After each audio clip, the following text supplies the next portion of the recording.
want to show you a clip about my favorite politician, Vivek Ramaswamy, running for the Republican presidential nomination. This guy is brilliant. He is cogent. He is so good with his words. And just to give you the necessary background for this couple of minute clip, there was formerly a woman that worked at Levi's who was fired essentially from her job as president, basically next in line for the CEO job. And she was describing how during COVID, that even though she was a lefty, even though she was formerly an Elizabeth Warren supporter, that her views on reopening the schools did not fit the Democratic dogma and norms. And she was worried about minorities weren't getting a fair shake because her children could afford the private tutors, had great internet, etc. And she was worried more about them. But she was told by the company over and over to shut up. And she is now describing to Vivek, the CEO, who essentially let her go rather than stand up to the woke mob. And this man was a military veteran, the CEO of a company. And here is her discussing this very briefly with Vivek, and Vivek addressing the man directly.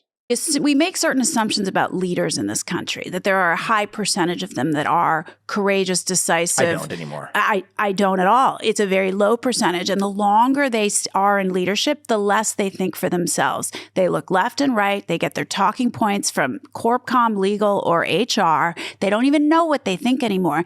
And they were all telling him, this is really bad. What's this guy's name? Chip Bergh. Chip Bergh. Charles V. Bergh. Yeah. Charles V. Bergh. You're an American coward. You had an opportunity to actually serve your country. Yeah, I'm grateful that you put on a uniform and served like tens of thousands of Americans do every year in the military. But what is the point of fighting or preparing to fight if you lose the very thing you're fighting for? And I'm not asking you to make a sacrifice as a job as a CEO. I'm asking you to wake up to the opportunity that's hiding in front of you as a CEO, that there's 100+ million Americans just like Jennifer, okay, who agree with what she has to say, who history has vindicated, actually, what she had to say, who could have rallied behind you and your now pathetic brand to actually get behind making your company more successful. People who would have come to work for you with an allegiance that goes beyond what you're going to get out of them just because you write their paycheck and sign their paycheck. That is the opportunity you missed as a capitalist. But in your capacity as a citizen, you also actually showed this country and the next generation of Americans what not to be, what not to aspire to. The fact that you think you live the American dream becoming a CEO of a company is actually a farce that makes a comedy of the American dream when the person who achieves that height only gets there in order to actually have a piece of tape over their mouth, handcuffs over their hands. You don't have to have physical handcuffs and be locked up to live a life of enslavement. You're enslaved, but you're teaching other Americans that, you know what, people like Jennifer who are brave enough to speak up get enslaved by people like you too. Shame on you. Shame on what you're teaching the next generation of Americans. And I hope you actually learn from your own experience to be able to talk about your cowardice in the open. And when you do, I will praise you for it. I hope you do at some point, because until then, you're a pathetic example of what actually creates the problem in our country. And I hope you either stand up or step aside, not just from Levi's, but from any position of leadership in this country, because we don't have room for more leaders like you. People like you need to step aside so the real leaders are actually able to step up and deliver our culture. That's what you need to hear. And I'm sorry, it's not a personal insult to you. It is just a statement of truth. It would have been so easy. Imagine it goes like this. He stands up. Some of you are upset with things that Jen is saying outside of work. That's fine. She gets to say them. She's a citizen. You can stand up for what you care about. As a citizen. As a citizen. Now let's get back to work. Like I said, he is cogent. He is economical with his words.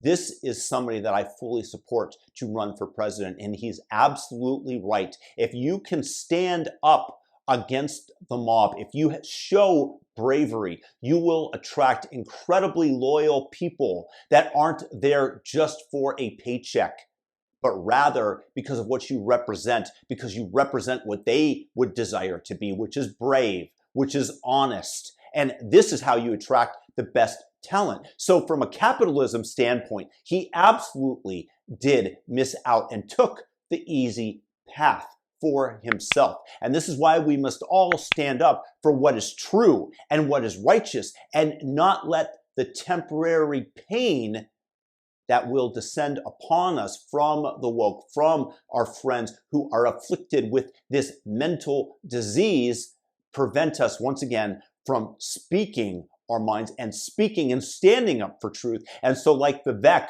I encourage all of you, me as well, to stand up for what is right and stand up against the insanity and the dogma being perpetrated by those who always know better than us, whether that be for the school closures discussed here, the mandate of a vaccine that doesn't even frickin' work, or anything else where the dogma of the day descends against what is rational and obvious. Stand up as Vivek has, and you will attract that which you desire to you. And at least, even if things don't work out, you'll go down swinging, rather than one of those cowards that dies a million deaths. A brave man dies but once.